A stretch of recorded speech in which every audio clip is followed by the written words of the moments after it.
ফারুক ভাই কেমন আছো তুমি? আমি না বোন কেমন আছো? আমি আপনার ঘরে যাওয়ার জন্য আসি নাই, আর আপনার বাড়িতে জামাই আদর পাইতে আসি নাই। আমি একটা জরুরি কথা কইতেছি, আগে সেটা শুনেন। কি কথা ভাই কও? শুনেন ভাইজান, আমি ছোটখাটো একটা চাকরি করি, অল্প বেতন পাই। যে বেতন পাই ওই বেতন দিয়ে আমার সংসার আমি কোনোভাবেই চলতেছে না। আমি এর জন্য সিদ্ধান্ত নিয়েছি যে আমি একটা ব্যবসা করবো। কারণ ব্যবসা করতে গেলে তোমার ক্যাশ টাকা দরকার, নগদ টাকা দরকার, সেটা তো আমার কাছে নাই। এর জন্য আমি আপনার বাড়িতে আইছি, আপনি আমার 1 লাখ টাকা দিবেন, সেই টাকা দিয়ে আমি ব্যবসা শুরু করবো। ভাইজান, এই 1 লাখ টাকার জন্য সে সারাক্ষণ আমার সাথে ঝগড়া করে, আমাকে আমার গায়ে হাত পর্যন্ত তুলে। আমার শাশুড়ি আমার সাথে দিন রাত ঝগড়া করে, আমার কথা শোনায়। আমার এই জ্বালা যন্ত্রণা সহ্য হইতেছে না ভাইজান। তুমি যেমনে পারো এই 1 লাখ টাকা জোগাড় করে আইনো আরে দাও। আমার কাছে তো কোনো টাকা নাই, আমি তো টাকা দিতে পারুম না। কি করলেন আপনি? টাকা দিতে পারবেন না? ওই মেয়ে ওই, আপনার বোনকে যখন বিয়ে করছি চেরানা পয়সার যৌতুক তো নেই নাই, ফার্নিচার অলংকার কিচ্ছু নেই নাই। একটা অনুষ্ঠান যে করবেন ছোটখাটো সেইটাও করেন নাই। ভালোবাসা আয় আল্লাহ, আমার জামাইটা চাপ করে দাও। কি হইছে, ব্যথা পাইছো? কি মুখে ভিতরে কি সুপারি ঢুকে রাখছো নাকি? বলো না কিসের জন্য যে কাঁঠাল গাছ থেকে কাঁঠাল কেন পারতেছে? কাকা আসসালামু আলাইকুম, ভালো আছেন? কারণ গাছ থেকে কারণ পাঠাচ্ছেন যে? আমার বাগান, আমার গাছ, আমার কাঁঠাল, আমি পারতেছি, তখন সমস্যা? এই এক কাজ কর, 12 দিকে কাঁঠাল দিতে বলবি। এটা নিকা টাকা দিব মানে কাকা। এই কারণ বাগান পুরোটাই তো আমার আব্বার নামে। আব্বা মরে যাওয়ার পরে এটার মালিক তো আমি তো দেখাশোনা করতেছি। এই, দাদা বলার আগে এই বাগান আর এই জমি আমার কাছে বিক্রি করে ছেড়েছে নগদ 1 টাকায়। এতদিন আমি কাগজপত্র পাই না জায়গা, তুই ভোগ দখল করতে, তোর আমি কিছু কই নাই। এখন আমি দলিলপত্র পেয়ে গেছি, আজকে থেকে জমি আমার, আগে কথা তোর করে দিই। খবরদার, আজকে থেকে কোনোদিন এই বাগানের মুখে আবি না। কই দিলাম, যা যা যা। আরে কি কে কে তোকে খালি সুতে তুই তোকে ভাড়া কমাইয়া ভালো গেছে না?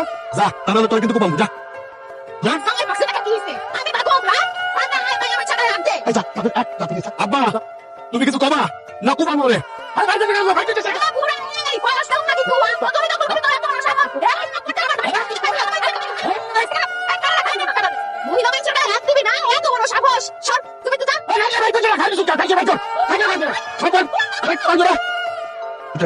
কথা বল সাত্তার, একটু বাইরে যা।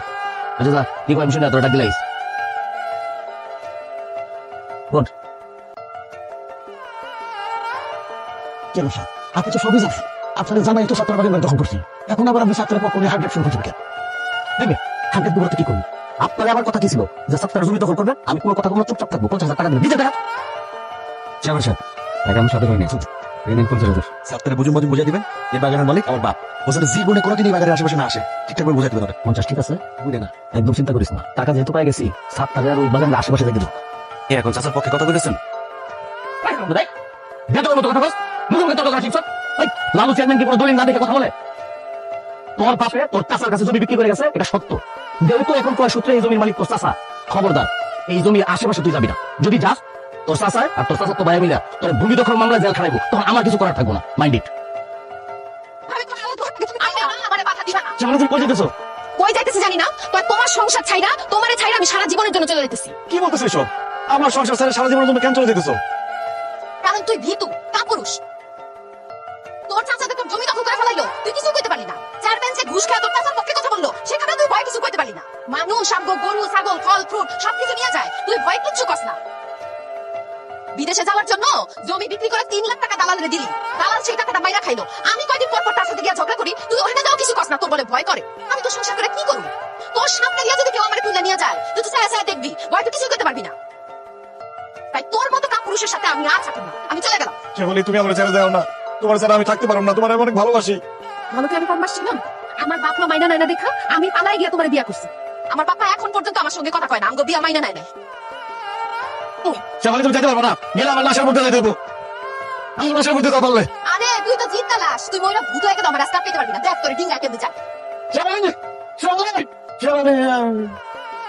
আপনার স্বামীর ক্যান্সার ধরা পড়ছে, একদম লাস্ট স্টেজ। আপনারা ওনাকে নিয়ে আসতে অনেক দেরি করে ফেলেছেন, এখন আর আমাদের হাতে করার কিছুই না। আমার মনে হয় ওনাকে অন্য কোথাও নিয়ে চিকিৎসা করিয়েও কোনো লাভ হবে না। তার চাইতে বরং ওনার যদি কোনো শেষ ইচ্ছা থাকে সেটা পূরণের ব্যবস্থা করেন। না না, আমি বিশ্বাস করি না, আমার ভাইজানের কিছু হতে পারে না। ডাক্তার সাহেব আপনারা একটু ভালো করে পরীক্ষা নিরীক্ষা করে দেখেন। আমি ভালো মতো পরীক্ষা নিরীক্ষা করেই বলছি, তারপরে যদি আপনাদের বিশ্বাস না হয় অন্য কোথাও গিয়ে পরীক্ষা নিরীক্ষা করাতে পারেন।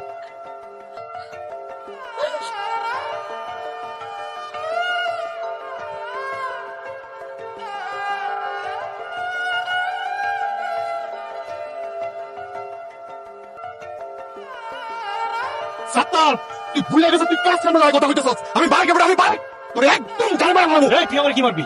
ডাক্তার আমার কইছে আমি আর বেশি দিন বাঁচুম না। আমি যেহেতু বাঁচুম না, আমি আর মরণ ভয় পাই না, কিন্তু মরণ লাগে তোরে আমি শিক্ষা দিয়ে ছাড়ব।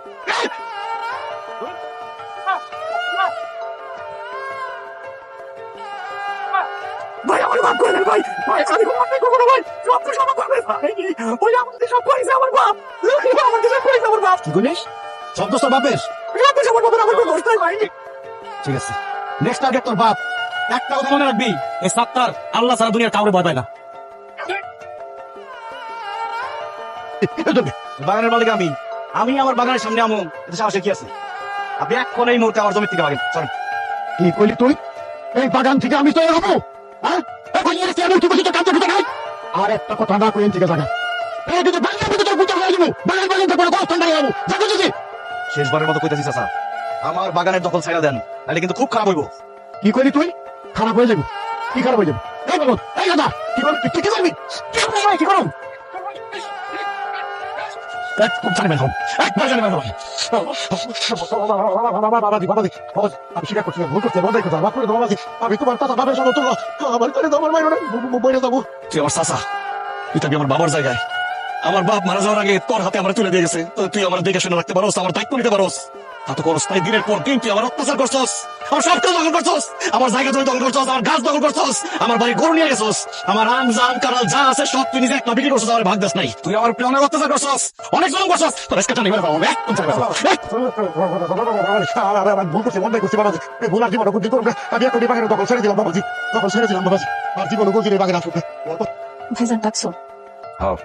তুই কালকে সকালবেলা কাপড় চোপড় সব গুছায় তোর শ্বশুর বাড়িতে যাবি। ভাইজান ওরা তো যৌতুক চাইছিল, তুমি কি যৌতুকের টাকা জোগাড় করছো? সেটা আমি বুঝুন, তোর যাইতে কইছি কালকে সকালবেলা তুই যাবি। আচ্ছা ঠিক আছে ভাইজান, আমি কালকে সকালবেলা চলে যাবো। কোন তালাক দে, তোর সংসার করো না, আমি চুকাইতেছি খারাপ। তুমি ঠিক বলছো, তুমি ঠিকই বলছো, আমাকে আমি সঞ্চয় করুন না। আমি এখন বেরোবো, হোটেলে তালাক দেবো, একটা তালাক। আর আমি বাচ্চা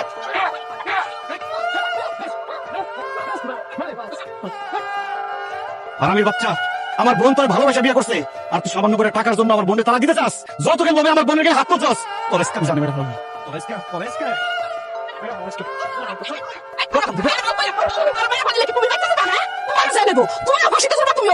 ও আপনি মনে জানেন না, ডাক্তার আমার কয়ে দিচ্ছে আমি এমনিতেও বেশি দিন বাঁচুম না। বলে যখন যাবো আপনার পোলারে মাইরা ফাঁসি দিতে আমার কোনো সমস্যা নাই। আমার বোনের অত্যাচার করছে, ওর আজকে আমি জানি মেরে ফেলবো। একটা কথা শুনে, একটা কথা শুনে, ম্যাডাম আমার আসলে কোনো দোষ নেই ম্যাডাম। আমি একটু অলস প্রকৃতির মানুষ তো, কাজকর্ম করতে চাই না। আমার মা কয় কি তুই যেহেতু অলস কাজ করবি না, তাহলে যা তোর শ্বশুর বাড়িতে যৌতুক নিয়ে এই বার বুঝতে চাই, আমি আপনার কাছে যৌতুক চাইছি, আমার নষ্ট করছে বই না। ও ডাইনির বাচ্চা ডাইনি, তুই তাহলে আসো ঘষে এরকম, ওর আজকে আমি জানি মেরে ফেলবো।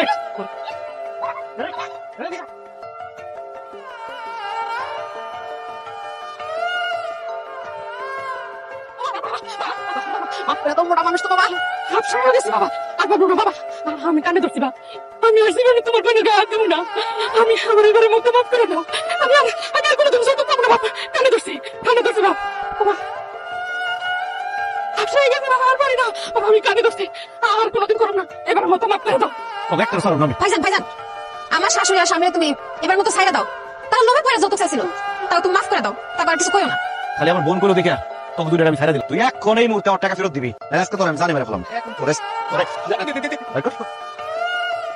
এইটা বেশ 3 লাখ। ভাই তুই তো 3 লাখ টাকা বুঝে পেয়েছিস, তুই ভাই আমার মাফ করে দে। আমি আর কাউরে বিদেশে পাঠানোর নাম করে ওর টাকা পয়সা নেবো না। আমি আমার এই ব্যবসায় রাখবো না, আমি আর কাউরে বিদেশে পাঠাবো না। এই ব্যাংকটা ঢুকতে আমার বন্ধ না, তুই যে অন্যায় করছস, তুই যে অপরাধ করছস, তোর শাস্তি পাইতে হইব। আর তোর শাস্তি হলো তুই পুরুষ মানুষ হয়ে মহিলা রাতে মাই খাবি। তার বাইরে বাইনা ভালো, তুই আমার বুঝ আমার কিন্তু এই কাজটা করছিস না, আমার মানি তো সব চলে যাবে বাইনা ভালো। আমি তো এটাই চাই। খারাপ শ্যামালি, এই শ্যামালি, এই শালার পুদের ইচ্ছা মতো বানাও। ওরে আজকে বানাবো, অনেকদিন আগে আইছি টাকা দেওয়ার জন্য, টাকা তো দেয় নাই, উল্টা দালাল দিয়ে আমার গা ধাক্কা দিয়ে বের করে দিছে। দালালের বাচ্চা তোরে খাইছি আমি, খাওয়া দাও।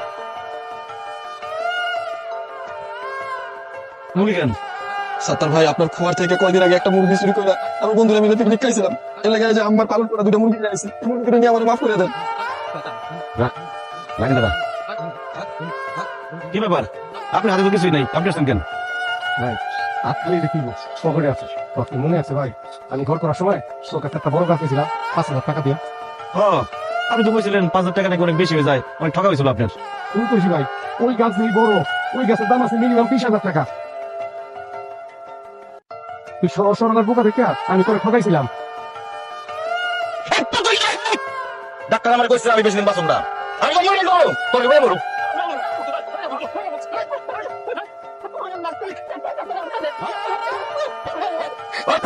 সমস্যা স্বীকার কর। এটা কষ্ট কর। আমি ঘুষ খাই, ঘুষ খাই বিছানের সিদ্ধান্ত।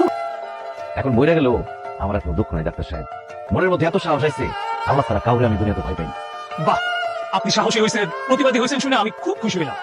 এবার আপনার একটা সত্যি কথা বলতেছি, আপনার শরীরে আসলে কোনো রোগই নাই, আপনি সম্পূর্ণ সুস্থ একটা মানুষ। আর বাঁচলে ভীতু কাপুরুষ হয় না, সাহস নিয়ে বীর পুরুষের মতো বাঁচা উচিত।